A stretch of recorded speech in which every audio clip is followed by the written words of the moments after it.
آج آپ اس قوم کے حالات دیکھیں، آج بدقسمتی کے ساتھ بھارتی گلوکارہ کی موت پر سوگ میں قوم مبتلا نظر آتی ہے۔ ہمارے ملک اور دیگر بڑے بڑے نام نہاد مسلمان لیڈر سوگ کا اعلان کرتے ہیں۔ بڑے بڑے سیاستدان اپنی سیاست چمکانے کے لیے سوگ کے اعلان کرتے ہیں۔ میرا جسم میری مرضی پر چند نام نہاد خواتین کے حقوق کے ٹھیکیدار، دنیاوی ٹھیکیدار کہاں سو گئے، کدھر چلے گئے؟ تمام کے تمام بھارتی وہ لوگ جو باحجاب خاتون کو، اسلام کی بہادر بیٹی کو، اسلام کی بہادر بیٹی کو، عافیہ صدیقی کی یاد زندہ اور تازہ کرنے والی اس بیٹی کو جس نے انسانیت کے ٹھیکیداروں کو ایک ایسی دھول چٹا کے دکھائی ہے۔ کہا لوگوں، ارے نوجوانوں،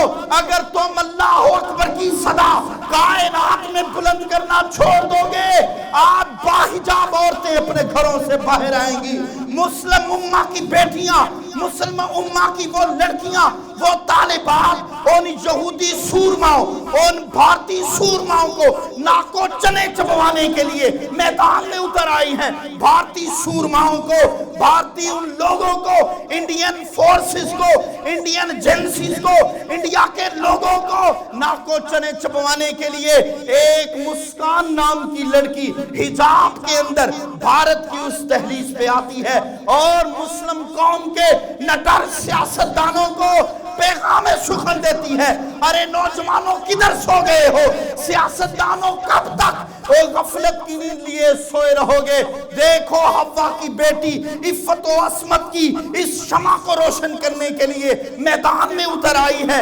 نوجوانوں اور بزرگوں، وہ مشعل بھارتی ہندو سورماؤں کے ہجوم کے سامنے وہ لڑکی جو ان بدبخت بھارتی نوجوان جو جے شری رام بدبخت نہتے لوگ جو نعرے لگا رہے تھے، ان کے مقابلے میں میدان کی آتی ہے، آ کر کہتی ہے اللہ اکبر، خدا کل بھی بڑا تھا، خدا آج بھی بڑا ہے، کل کائنات محمد اور خدا کی ہے۔ بر صغیر پاک و ہند، ہندوستان کی نگری پر قیام پاکستان کی، قرارداد پاکستان کی وہ سوچ پھر سے دوبالا کی، وہ یاد پھر سے زندہ کی، جس کو اقبال کہا کرتے تھے، جس کو قائد اعظم کہا کرتے تھے، جس کو بڑے بڑے صوفیاء نے، حضرت بابا فرید الدین گنج شکر نے، حضرت خواجہ قطب الدین بختیار کاکی نے دہلی کی زمین پر اعلان کیا تھا، حضرت خواجہ غریب نواز نے جس اللہ اکبر کی صدا روئے زمین پر دہلی کی آبیاری پہ، دہلی کی زمین پر، اجمیر کی زمین پر بلند کیا تھا۔ نوجوانوں، ہندو سورماؤں کو قوموں کی بیٹیوں نے بتایا ہے، اسلام کی شمع کل بھی زندہ تھی، اسلام کی شمع آج بھی زندہ ہے۔ حوا کی بیٹی کل بھی اسلام کا پرچم اپنے ہاتھ میں بلند کرتی تھی، اسلام کا پرچم روئے زمین میں آج بھی بلند ہے، اور رب کعبہ کی قسم قیامت تک اسلام کا پرچم کائنات میں بلند رہے گا۔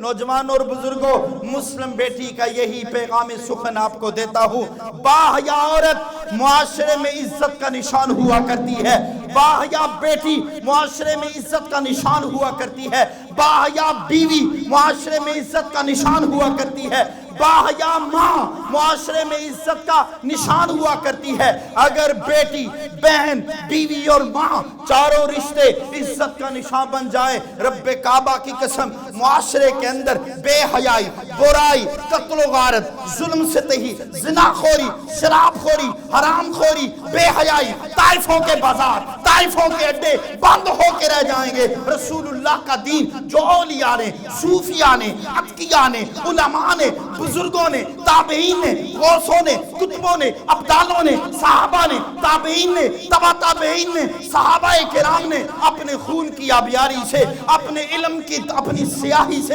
اپنے لفظوں سے، اپنی تقریروں سے، اپنی مجلسوں سے، اپنی محفلوں سے دنیا میں زندہ کیا ہے، رب کعبہ کی قسم پھر سے وہ زندہ ہو جائے گا، کیونکہ کسی نے کیا خوب کہا، عمل سے زندگی بنتی ہے، جنت بھی جہنم بھی۔ یہ خاکی اپنی فطرت میں نہ نوری ہے نہ ناری ہے۔ نوجوانوں اور بزرگوں، یہی عزت کا نشان، اگر والدین کے لیے ہو تو بیٹی بائی سے فخر بنتی ہے، اگر بھائیوں کے لیے ہو تو بہن بائی سے عزت بنتی ہے، اگر شوہر کے لیے ہو تو بیوی دنیا کا قیمتی سرمایہ بنتی ہے، اور اگر اولاد کے لیے ہو تو یہی ماں قیمتی نمونہ بنتی ہے۔ اللہ اس امت مسلمہ کو پھر سے آج سر نو اپنی بیویوں کو باحیا شرم و حیا کی چادر، شرم و حیا کی زینت، شرم و حیا کی تعلیم، شرم و حیا کی تبلیغ، شرم و حیا کی سیرت اور صورت کا نمونہ بن کر اس دنیا میں ابھر کر اس دنیا کو کامیابی سے گزار کر آخرت میں محبوب کا جنت میں پڑوس عطا فرما دے۔